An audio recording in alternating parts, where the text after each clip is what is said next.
So title ng video natin ngayon mga kaibigan, Epson Genuine Ink lang sa kalam. Epson Genuine Ink pa rin ang the best. Well, this is based on my opinion. At the same time, opinion din to ng most of our clients. So, usapang genuine ink tayo kung ano ba ang benefit na makukuha natin pag we stay on, no? On using genuine ink, especially for Epson printers. Siyempre, durability, pangmatagalan, and of course, yung longevity ng printhead natin, because that's one of the things na pinaka-affected, especially if you are running a photo printing business. Printhead, nakarely dyan kung babalik pa ba o hindi na babalik yung client natin.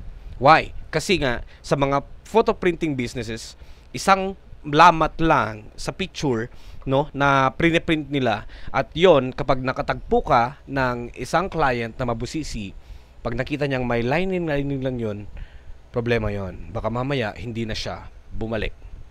Alright. So, there are three sets of clients na nagpapa-repair dito sa ating shop. Number one, yung gumagamit ng Universal Ink. Universal Ink, yung mabibili lang natin yung mga yan ng 16 pesos, 17 pesos sa Shopee. Pangalawa naman, yung gumagamit ng pigment ink. It can be Kuyi pigment ink or it can also be Hansol pigment ink. Depende na yan sa brand, basta pigment ink, no? And yung huli natin is syempre yung mga legit loyalista na gumagamit pa rin until now ng genuine ink that is recommended based on the brand of the printer. Mas ang focus natin this time is purely on Epson printers. So, ang karaniwang nagpapaayos sa atin, kasi nga inks will definitely have something to do with print quality issue. And kung may apekto rin ito sa pagkasira ng ating printhead ng pangmabilisan. Alright? Most of my clients na nasa school, syempre, school yan, or other offices, government offices, ang ginagamit ng mga yan, mga kaibigan, is genuine Epson ink. Okay?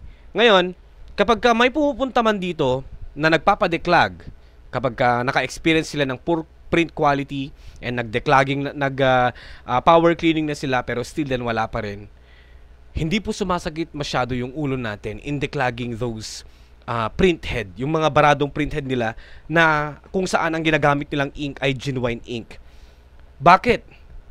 Kasi nga, since that is a genuine ink, and if we're going to have a background readings, no, sa kung ano ang meron sa ink ng Epson, yung genuine ink, talagang meron silang formula na kung saan it can soften, mas pahahabain niya ang buhay ng printhead natin. O marami na namang magko-comment dito ng depende yan sa paggamit. Printing shops. Meron akong client na isang printing shop and he is deciding to go back with Epson genuine ink.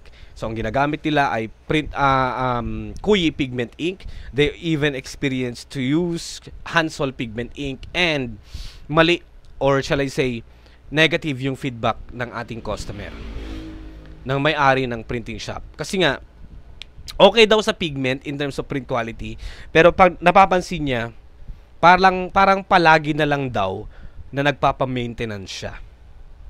Bakit noong gumagamit kami ng genuine ink, umaabot yun ng taon, yung printhead daw, maabot yun ng 2-3 taon, which is true. Totoo yun, mga kaibigan.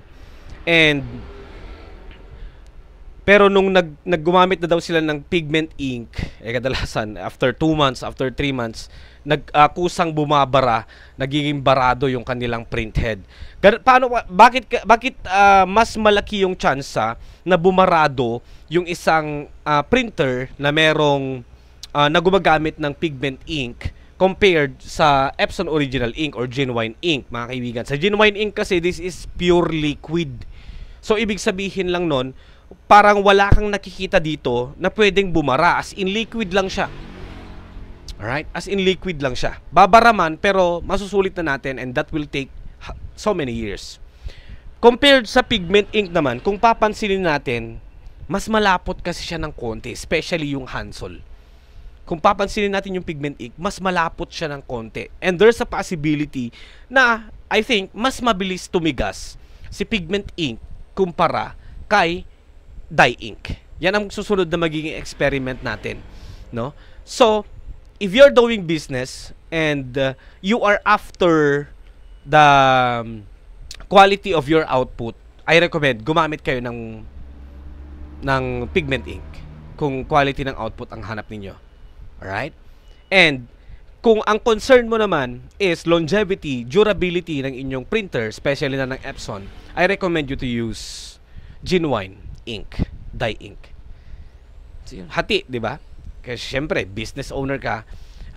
If you want to grow big, learn to take big risks. Sabi nga nila.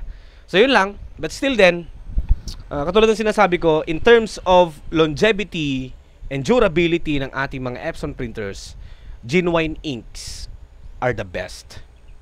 Pero if you are after the quality or the output, you as long as you are willing to take risk, gumamit ka ng ibang ink na sa tingin mo makabubuti para sa printer mo.